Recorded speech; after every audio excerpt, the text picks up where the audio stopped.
Assalamualaikum warahmatullahi wabarakatuh. Sahabat Waalaikumsalam. Bedah Sarap semua, kembali lagi di channel kita yaitu Bedah Sarap FKUSU Conference. Nah, kali ini kita akan menghadirkan kembali bintang tamu untuk video edukasi terhadap penyakit-penyakit khususnya penyakit di bidang bedah saraf. Nah, sebelum itu silakan untuk subscribe dan like dan juga komen di kolom komentar agar kami lebih semangat lagi membuat podcast-podcast yang lainnya. Assalamualaikum, Dok. Waalaikumsalam warahmatullahi wabarakatuh. Nah, ini dengan suasana lebaran ini kita ucapkan dulu minal aidin wal faizin. Mohon maaf lahir dan batin kepada semua sahabat bedah saraf kita, Dok. Nah, gimana kabarnya, Dok? Alhamdulillah sehat selalu. Terima kasih Dr. Yopi. Baik, Dok. Nah, hari ini kita mau bahas apa nih, Dok, untuk podcast selanjutnya? Baik, hari ini kita bahas tentang penyakit-penyakit yang lumayan sering ya, dari udah lama di Indonesia masih belum teratasi hampir sempurna, yaitu spina bifida. Spina bifida, Dok, ya. Nah, jadi sahabat bedah saraf semua masih ada penyakit benjolan ya, Dok, ya. Benjolan. Paling sering di tulang belakang itu namanya spina bifida. Ini kita tanya ke ahlinya, Dr. Abdurrahman Moza, spesialis bedah saraf konsultan pediatrik. Kira-kira, Dok, istilah atau nama lain dari spina bifida ini apa, Dok? Karena kan ini namanya agak sulit nih, spina bifida. Memang sebenarnya kalau dalam bahasa awam itu paling hanya benjolan di tulang punggung gitu ya. Tulang punggung. Cuma kalau memang bahasa medis lainnya seperti kayak, walaupun dia di dalam grup itu ya, seperti contoh kayak lipomeningokel, myelomeningokel, kayak meningokel di belakang, itu banyak itu istilah lain.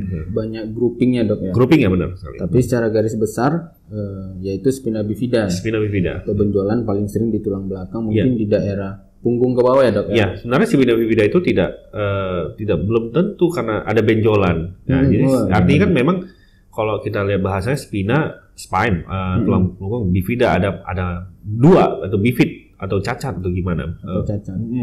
Nah, jadi apakah penyakit ini tuh dibawa dari lahir, Dok, atau didapat ketika pasien sudah dewasa, atau bagaimana nih, Dok? Yang paling sering ini kira-kira rentang usia berapa yang kena, Dok? Nah, kalau spina bifida itu memang inilah penyakit bawaan lahir. Nah, Bawaan ini memang lahir. kongenital, ini penyakit bawaan lahir. Jadi kalau misalnya dibilang usia berapa muncul, ya paling sering itu ada pada saat lahir. Pada saat lahir. Tetapi terkadang ada yang tidak, karena saya bilang tidak ada benjolan dia, maka dia baru manifestasinya klinisnya itu baru mungkin usia-usia remaja atau dewasa muda gitu.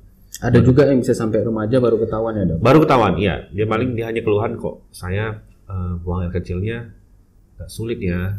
Terus kaki saya kok jalannya kok agak sulit nih ya, Dok, baru-baru ini. Padahal sebenarnya sudah lama, tapi dia tidak, karena belum manifestasi klinisnya belum keluar. Belum muncul ya, Dok, ya? Baru muncul mungkin di dewasa atau remaja muda, baru datang ke kita ya, Dok? Tapi itu jarang banget, itu jarang. Nah, jadi, Dok, balik lagi nih, karena penyakit itu penyakit kongenital, berarti yang paling sering bayi baru lahir ya, Dok? Iya, benar sekali. Mungkin boleh di-share, Dok, tanda-tanda atau gejalanya itu apa ya, Dok? Nah, jadi kalau bayi baru lahir itu gampang lah kita lihat ya. Kalau udah lahir kok pasti ada benjolan di belakang. Itu langsung kelihatan ya, Dok, ya? Langsung kelihatan benjolannya itu ada bentuknya, bisa bentuknya masih ada kulitnya, atau seperti kayak kok kulitnya kayak, Dok, kok pecah, atau kalau nggak ada benjol kayak ada lubang, keluar cairan. Nah, itu di tulang belakang. Atau mungkin ada rambut ya, Dok, ya? Oh iya, benar. Ada rambut yang walaupun belum tentu ya, tapi ada biasanya dia ada kayak rambut dari situ yang jarang ada rambut daerahnya. Nah, jadi sahabat bedah saraf, terutama untuk rekan-rekan sejawat dokter umum atau rekan-rekan sejawat bidan yang membantu persalinan, jika ditemukan gejala-gejala seperti yang disebutkan Dr. Abdurrahman tadi, bisa langsung ya, Dok, aware untuk bawa ke rumah sakit. Iya, kalau jadi paling penting penanganan ya, cepat ya datang. Kalau ada teman sejawat bidan, teman sejawat perawat, teman dokter umum melihat ada bayi ini, jangan dibiarin, cepat aja datang ke cari bedah sarafnya. Mau bedah saraf biasa, mau bedah saraf khusus anak, konsultan anak, silakan, yang penting cepat aja tanganin. Nah, jadi berarti sahabat bedah saraf ini ada emergensinya berarti kasusnya? Ada emergensi. Kira-kira, Dok, apakah semua kasus spina bifida itu emergensi atau gawat darurat, atau ada yang masih bisa ditunda, Dok? Baik, jadi kalau misalnya benjolan itu kulitnya masih bagus, tidak ada kemerahan, tidak ada, mohon maaf, tidak ada, maksudnya masih, kalau kata orang kayak masih kayak balon gitu ya, belum pecah, itu masih kita tunda, nggak ada masalah. Masih ditunda. Dan kita masih kalau misalnya kondisi bayi distabilkan dulu. Tapi kalau udah bocor, keluar cairan, itu mesti cepat. Kenapa? Karena kan cairan itu cairan otak itu sebenarnya. Berarti cairannya bisa aja bening baru dok ya? Bening, tapi nanti dibiarkan makin lama jadi keruh. Keruh. Kasihan, bayi kasihan. Nah, kalau dia ditunda dok, yang sudah keluar cairan tadi, kira-kira komplikasinya apa dok? Komplikasi paling sering itu adalah karena itu dia berhubungan antara otak dan tulang belakang, cairan itu, maka dia akan jadi infeksi otak dan infeksi susunan saraf pusat. Akibatnya langsung turun kualitas hidupnya, untuk kedepannya pun jadi turun, IQ-nya pun diturun, walaupun kalau kita tangani dengan tepat belum tentu, tapi jadi lebih berat pasti penanganannya, lebih jauh lebih berat. Jadi itu ya sahabat Bedah Saraf, ternyata komplikasi bisa sampai naik ke kepala ya dok ya? Iya, benar sekali. Sampai mungkin infeksi meningitis dan sebagainya dok. Iya, benar sekali. Nah dok, jadi berarti ini penanganannya hanya operasi dok? Jadi kalau memang misalnya udah bocor ya memang hanya operasi. Satu jalan operasi. Memang tidak ada tindakan lain. Tapi kalau misalnya ada masih belum, kita masih bisa pertimbangkan untuk kita evaluasi. Tapi pasti tetap intinya arah-arahnya semua itu pasti operasi. Ya. Nah jadi berarti lebih bagus kita ini mencegah ya dok? Mencegah, benar sekali. Sudah terjadi. Kira-kira penyebabnya ini apa ya dok dari penyakit ini? Kan ini bawaan dari hamil ini dok. Iya benar. Jadi kita mesti apa dulu ya? Sering terjadi kan ini salah ibunya. Ya benar dok. Nggak boleh tidak. Ini nggak salah ibu dan nggak salah siapa. Banyak ini salah stigma salah ya? salah dua-duanya kasarnya. Namanya kita buat dia bersama kan. Jadi nah ini kan pasti karena kekurangan asam folat, intinya begitu. Asam folat.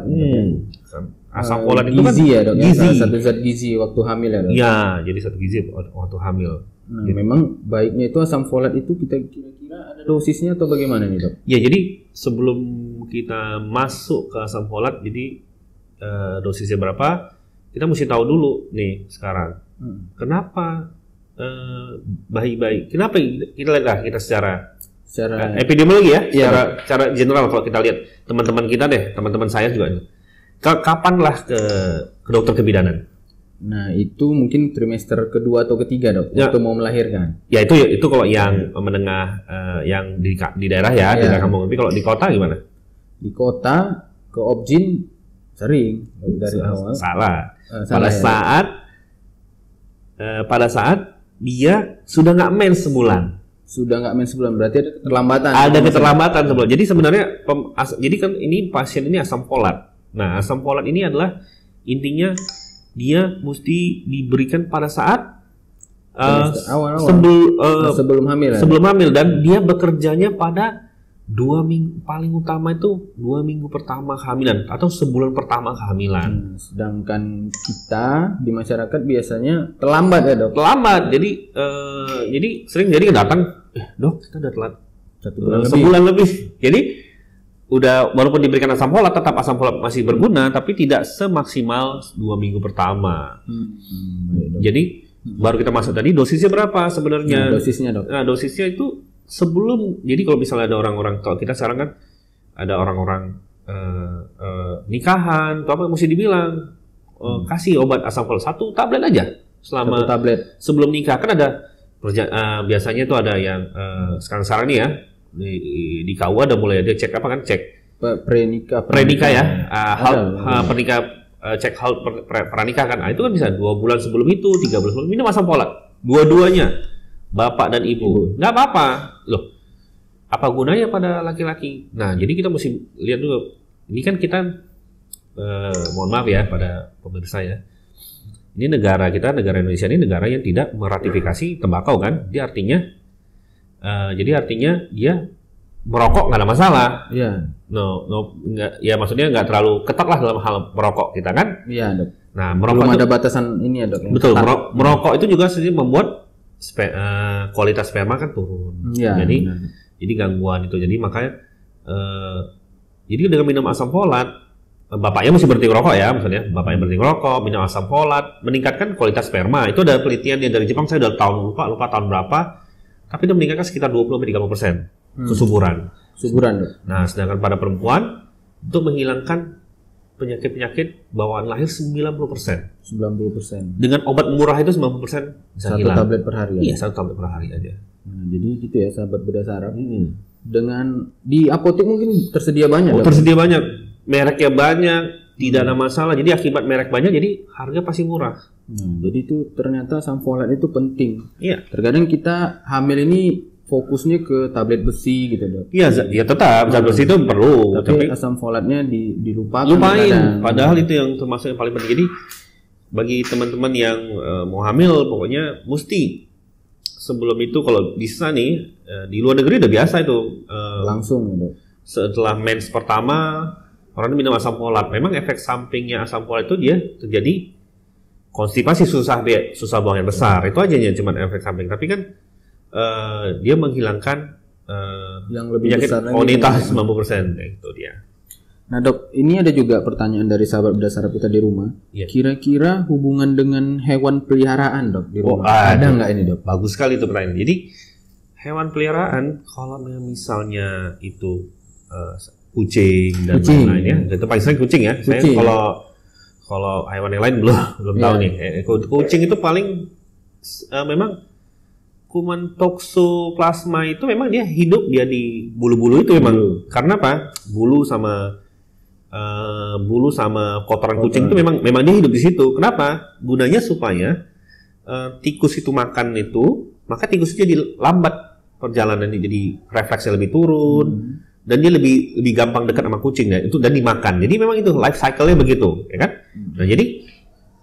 Nah, kalau penyakit spina bifida ini dia penyakit kongenital, sedangkan toxo itu kan kuman.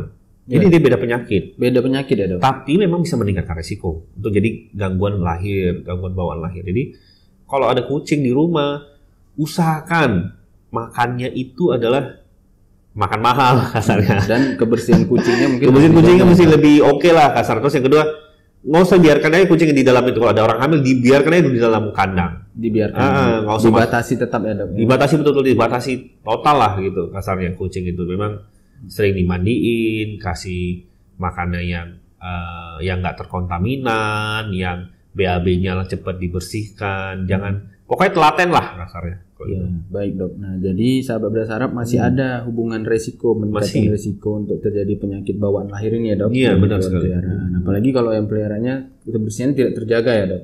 Iya, kadang-kadang kan saya punya pasien kebanyakan kucing jadi Di rumah ya dok?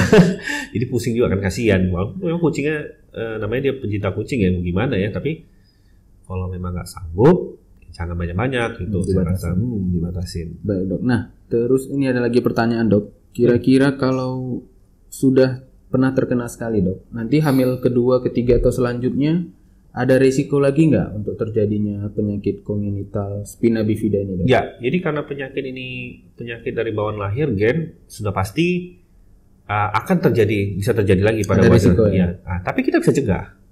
Kita pemberian, misalnya dok saya mau punya anak lagi, tapi saya udah ini bisa normal, tapi dengan catatan setahun dulu sebelum 1 tahun. setahun, saya biasanya setahun ya, setahun sebelum punya anak beri dulu obat asam folat, tapi dengan dosisnya lebih tinggi. Balik lagi ke asam folat ya. Iya, dosisnya lebih tinggi. Kalau biasa dosisnya 1 tablet, ini mungkin bisa sampai 5, sampai 6 atau lebih malah. Ada yang pokoknya intinya sesuai dengan yang guideline itu adalah 4 mg. 4 mg. 4 mg. Tapi bisa jadi normal ya dok anaknya ya. Jadi insya Allah bisa, jadi kemungkinan besar, insya Allah normal sesuai dengan literatur buku itu ya, kita bisa mencegah 90% kan dengan minum obat-obat itu ya. Jadi jangan putus harapan. Jadi kadang-kadang ada, dok kita udah punya anak ini nggak mau lagi lah punya anak.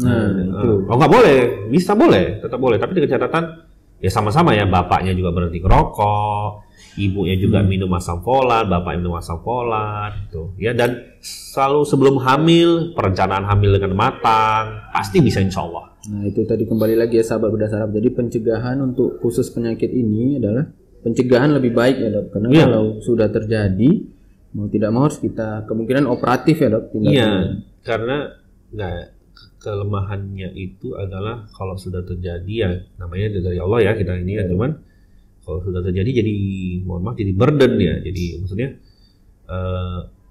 jadi ya susah kan, ada perawatannya mesti telaten, keluarga mesti lebih, terus yang kedua dia mungkin untuk melakukan ada beberapa pekerjaan yang nggak bisa dilakukan, beberapa profesi dia nggak bisa masuk pada saat dia dewasa, dan dia mungkin akan tergantung terus pada orang lain. Nah, ini sangat jangan terjadi dulu, pokoknya lakukan pencegahan dulu lebih baik. Baik dok, nah selanjutnya yang terakhir nih dok, Baik. kira-kira pesan atau edukasi untuk ke masyarakat tentang penyakit ini atau ke kemana aja boleh dok? Atau ke ini yang paling sering ke bidan atau ke dokter-dokter sejawat kita jika menemukan kasus ini dari awal, nah itu gimana dok? Dan juga untuk keluarga yang sudah pernah terkena spina bifida tapi belum berobat, nah itu seperti apa? Nah jadi kalau untuk dokter-dokter, untuk bidan-bidan, jangan ragu untuk rujuk cepat. Jangan ragu untuk rujuk. Kalau memang penyakit ini jangan ditangani lama-lama di rumah sakit, cepat aja rujuk karena semakin cepat penanganan maka kualitas hidup semakin baik. Nah pada pasien-pasien lain jangan patah semangat, ini bisa diobatin kok.